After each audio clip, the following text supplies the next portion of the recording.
And of course, a city is a really great social mixer. This is what it does. This is why we evolved to live in cities. It is all about our abilities to scale networks. We bring together loads of strangers from many, many different areas.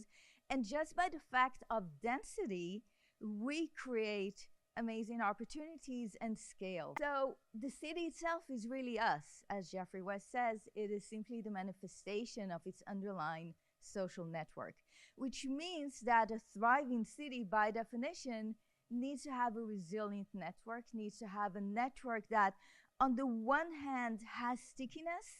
So we do have continuous interactions with different nodes, if you like, but there's also a sense of freedom in terms of association and accessibility to those networks. And the question is, how does that actually work? So on the tech side, there are a lot of people who are trying to figure out whether we can do any social matchmaking.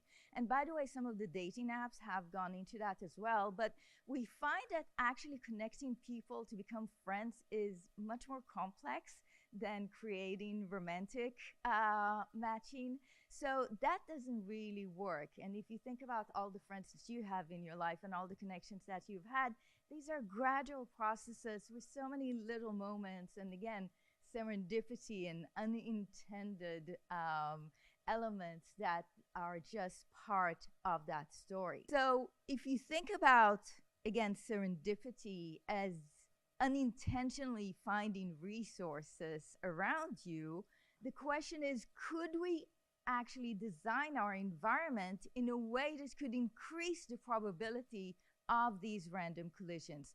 Could we create an ambience, a vibe, if you like, that invites people to connect in whole new ways and put aside the fear of rejection?